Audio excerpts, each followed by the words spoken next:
কাল দেশে ফিরবেন তারেক রহমান। লন্ডন থেকে এই মুহূর্তে আমাদের সাথে যোগ দিচ্ছেন সহকর্মী রিয়াদ আহাদ। আমরা তার কাছে যাচ্ছি। রিয়াদ, তারেক রহমান কখন বিমানবন্দরে যেতে পারেন? হিথ্রো থেকে ঢাকা পর্যন্ত এই যাত্রার বিস্তারিত কি জানা যাচ্ছে?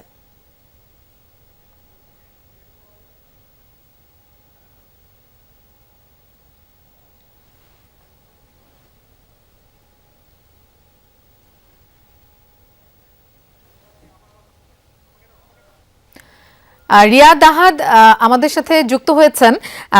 রিয়াদ আহাদ, আপনার কাছে একটু জানতে চাই, তারেক রহমান কখন বিমানবন্দরে যেতে পারেন, আর এই যে হিথ্রো থেকে ঢাকা, এই যে তার যাত্রাটা, এই সম্পর্কে কি কি তথ্য আছে আপনার কাছে, একটু বিস্তারিত জানতে চাই। এই বাংলাদেশের যাত্রা উপলক্ষে কিন্তু এখানকার প্রবাসী বাঙালি এবং বিশেষ করে যারা বিএনপি নেতা তারা কিন্তু অত্যন্ত উৎসাহ উদ্দীপনার মধ্যে আছে। এবং যে বিষয়টি হচ্ছে, আমরা কিছুক্ষণ আগে বিএনপির যে যুক্তরাজ্য শাখার নেতৃবৃন্দের সাথে কথা বলি, তারা জানিয়েছেন আমাদেরকে আড়াইটার মধ্যে তারেক রহমান হিথ্রো বিমানবন্দরে যাবেন এবং সেখান থেকে বাংলাদেশ বিমানের মাধ্যমে তিনি দেশে যাবেন। এবং এই যে ফ্লাইট যেটি যাচ্ছে সেখানে কিন্তু অনেক সাধারণ যাত্রী যাচ্ছে। এবং 25 তারিখ যখন তারেক রহমান 25 ডিসেম্বর যাওয়ার যে ঘোষণা দিয়েছেন, ঘোষণা দেওয়ার পর কিন্তু অনেক নেতাকর্মী, বিএনপি নেতাকর্মী অনেকেই কিন্তু টিকিট সংগ্রহ করেছেন এবং এই ফ্লাইটের মধ্যে অনেকেই যাবেন এবং তারা খুবই আনন্দের মধ্যে আছেন যে তারেক রহমান হয়তো, তারা জানতে পারছেন যে তারেক রহমান হয়তো যাত্রীদের সঙ্গে শুভেচ্ছা বিনিময় করবেন এবং সেই ঐতিহাসিক মুহূর্তের সাক্ষী হওয়ার জন্য তারা কিন্তু উদ্যোগী হয়ে আছেন। আমি একজন কথা বলবো,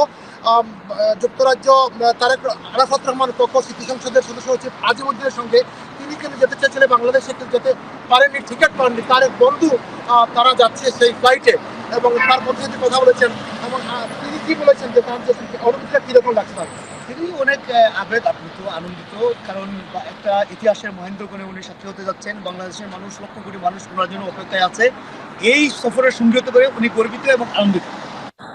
আচ্ছা, যেটা বললেন যে তিনি যেতে চেয়েছেন, যে তিনি যেতে পারেননি, টিকিট পাননি, তার যে বন্ধু তারা যেতে চাচ্ছেন এবং সকলে আসলে আছেন যে তারেক রহমানের সঙ্গে 17 বছর পরে তারেক রহমান বাংলাদেশে যাচ্ছেন এবং সেই ঐতিহাসিক। রিয়াদ, আপনাকে ধন্যবাদ আমাদের সাথে যোগ দেওয়ার জন্য।